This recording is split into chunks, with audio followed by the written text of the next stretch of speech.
謝會客室，我哋繼續咧同 Kevin 啦傾偈㗎。喂 Kevin 啊，我哋都睇到而家啦，好多 Gen Y 啦，咁好似覺得自己又懷才不遇啊，或者咧個個其實都好埋怨啊。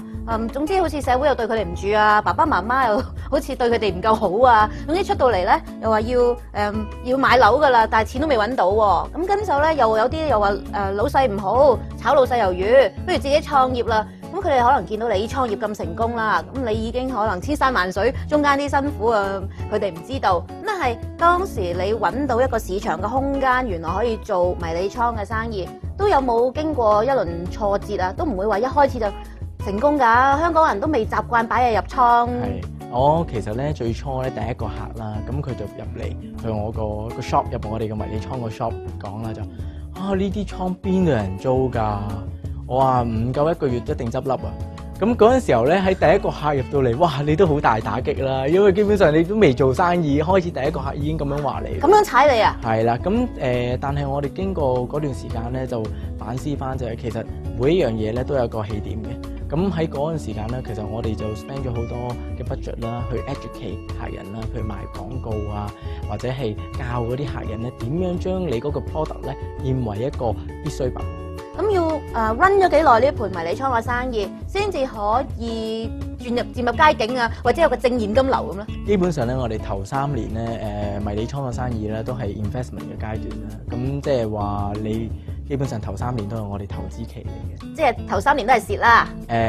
可以咁，即係 investment 啦，reinvest 翻落去啦。係。咁係頭3年點捱啊？你有冇諗過幾多年都唔掂就止蝕啊？係。翻去打工算啦。因為咧最初咧我哋嘅地方啦就係自己買咗翻嚟嘅，咁所以咧相對嚟講個租金嘅壓力咧就比較會低啲，咁所以有好多 Gen Y 如果真係創業，唔通真係要揞咁多錢出嚟，投資咁大嘅時候，佢哋會覺得個風險越高嘅時候，更加唔敢去再冒進啊！所以咧，其實咧好多時候咧，Gen Y 咧，我都會 recommend 咧去出去啲中小企打下工先嘅。咁其實打工咧，你正咧有個 example 俾你睇到個老細其實係點樣做嘅，佢點樣可以賺到錢咧？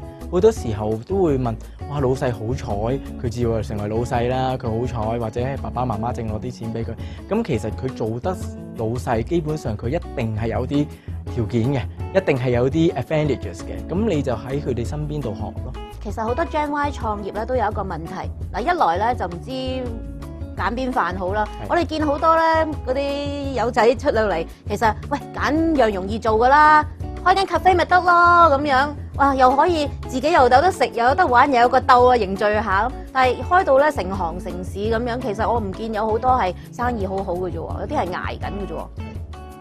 咁其實咧，我都會覺得譬如中國人啦講就話共患難就共唔到富貴啦。好多時候咧，譬如大家合作生意咧，我就反而覺得係唔好當係一個 partner， 你當同你個 partner 結咗婚，係一個 marriage。哦，每人咧會做，譬如你係管數嘅，你嘅長處就係管數；你係買貨嘅，你就買貨。即係大家要分平衡，同埋大家預先要講翻嗰個。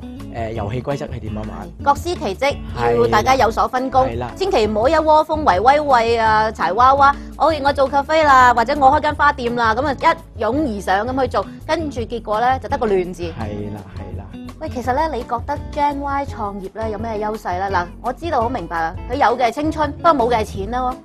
咁而家 Gen Y 咧創業咧，其實都有好多優勢嘅，因為咧佢唔似舊時候啦，即係屋企冇飯食，咁你要出嚟或者屋企有個負擔啊，咁要出嚟揾工做啦。咁而家基本上咧，佢哋可以畢業完1年，佢唔揾工都得嘅。咁其實咧 create 到好多時間俾佢咧去 figure out 邊樣會比較會係一個合適嘅生意咯。但 Kevin 畢業後1年都唔揾工，我驚好快咧淪為電車男啦、宅男啦、宅女啦、敗犬啦，遲啲就變咗都弊喎。所以 that's why 咧，你要自己好有一個punctuality 啦，即係對自己要有一個 milestone 俾自己，有一個目標。呢一 part 我哋講住咁多先，一陣間翻到嚟咧，繼續同 Kevin 再傾過。